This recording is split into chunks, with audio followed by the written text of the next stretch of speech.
Hi, this is Tim of the 1916 Company. Welcome and thanks for logging on. If you love this watch, email us Team Mosso at the1916company.com for purchase pricing and availability questions concerning this watch. I believed in 2018 and believe to this day that what you're looking at was the best release of the year from anyone.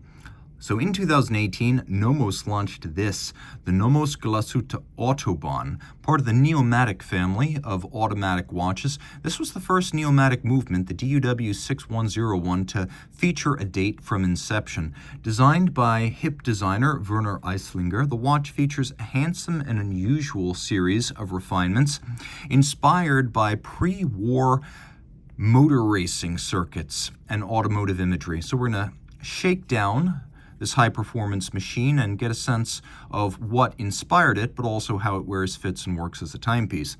41 millimeters in diameter in stainless steel. You can see it's 10.8 millimeters thick, and then it is 49.9 from lug tip to lug tip with a 20 millimeter spacing between the lugs. Remove some of my fingerprints here. The watch fits nicely on my 16 centimeter circumference wrist, though it is broad from lug to lug. It's broad and it's flat. So I would say this watch fits on a wrist, let's say a 15 centimeter circumference or larger. My wrist is 16. I'm pulling the strap fairly tight here, so that's compressing my wrist. See over the top, the cuff shot, the watch will easily fit underneath a tight sleeve, and then down the barrel, which I always find is the truest angle. The strap is a sort of navy blue textile, just like the dial. It's navy blue, very dark. Perforations, yes, you've got a couple of them. Nomos Glashutte factory strap. And then we've got a Nomos counterweighted stainless steel buckle. And one of the features of this buckle is that it's got an elevated bridge. Some brands do this, and it's always to advantage as the strap will sit cleanly inside the buckle because it has a little bit of clearance, the elevated bridge, allowing the strap to sit in the buckle without stacking up once it's on the wrist. And you can see this is Nomos branded. The case is fascinating. As you can see, it's a monoblock case. There's no separate bezel. Everything up top is all of a piece. And we have this semi-stepped lug design. It's not a sharp Longa style break, but nor is this a blended Calatrava style lug. You have this little bit of a knuckle where a rapid curvature takes place from the lug to the case body. It's all in high polish. You can see the lugs are very narrow when viewed end on. We have a very subtly Nomos branded crown right there. And the sapphire is flush to the bezel. The bezel has a very slight angular orientation. It's a very clean look. It appears to have been designed by a hot designer who had total creative control. This does not feel like a committee product.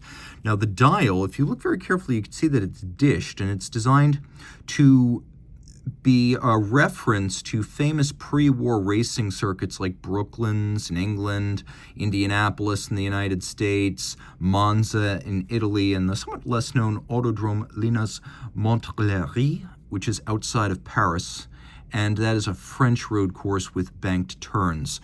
So Montlhéry is probably my favorite of the group just because it's the most undiscovered, but this watch is a love letter to all of them. The dial is a matte, lightly grained, dark navy blue with radial orientation of the numerals, just like you would find on the instrument panel of an automobile, dashboard instruments, speedometers, tachometers, clocks. And you could see how there isn't really a sweep of luminescent material on the lower portion between 4 and 8 o'clock, just as most tachometers and speedometers would not have calibration at the bottom. And where the odometer would often be on a speedometer, we have the date window, which is a triple date window in this case.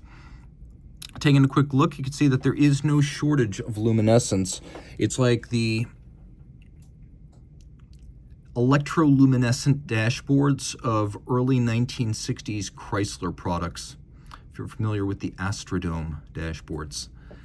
Now the watch, of course, does not feature a luminescent minute hand or seconds hand, but you can approximate the hour from the position on the dial.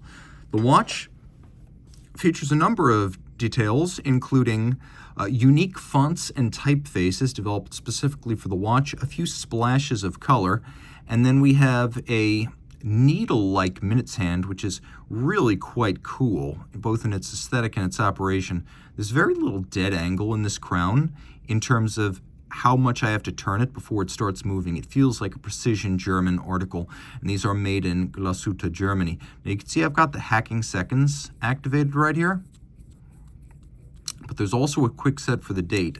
And the date, of course, is bidirectionally quick settable. You can actually turn it in either direction. So whichever direction gets you more rapidly to the current date, it is able to support that. Like, for example, a Zenith Elite or some women's-sized Rolex movements. The movement, of course, is large, and because this DUW 6101 was designed from the outset with a date, the idea was to create a very large date wheel for very big watches, or at least to have a date push to the periphery of the dial. Now, this movement is 35.2 millimeters in diameter, so the idea was to have a super large date wheel pushed to the very outer portion of the movement, the outermost plane of the caliber. And when you turn it all over, you can see it is a big movement, 35.2 millimeters in diameter, but only 3.2 millimeters thick. It's an in-house caliber from Nomos, and what makes it special is it's not just that they made it themselves. This has their swing system, so if you look very carefully, you can see it has their escapement, it has their balance, and then it has their hairspring. Difficult to do, though it uses a conventional Edachron regulation system. It is adjusted in a superior 6 positions, one more than a standard chronometer, one more than the high horology standard, so one more than you'll find, for example, on a Vacheron. This watch does have 10 ATM 100-meter water resistance, so it's good for swimming. It has a full balance bridge, so it's better braced against shock. It has a beat rate of 4 Hertz. Not all Nomos movements do. Some of them have a relatively slow beat rate. And automatic winding, it has a 42-hour power reserve, pivoting on 27 joules, and again with the proprietary escapement, hairspring, and balance. The watch features a number of artisanal elements, including, if you look carefully, there is solarization on the crown wheel. The crown wheel core is polished, but the crown wheel itself features solarization on its top. Then we have fired blued screws. We have what they call Glashutte ribbing across the bridges, and then engine turning in several sizes on the base plate. It's a good-looking movement. And when you have a DUW or Deutsche Uhrenwerke, that's when you have a Nomos movement with their full swing system, escapement, balance, and hairspring. When it has a name that is inspired by Greek letter, then it's a manufacturer movement, but not with the swing system. A very cool watch, still one of my favorites, from a very neat, independent, and hip brand out of Germany. They often work with marquee designers instead of trying to do the work in-house. And in the case of the collaboration with Werner Eislinger here, they hit a home run.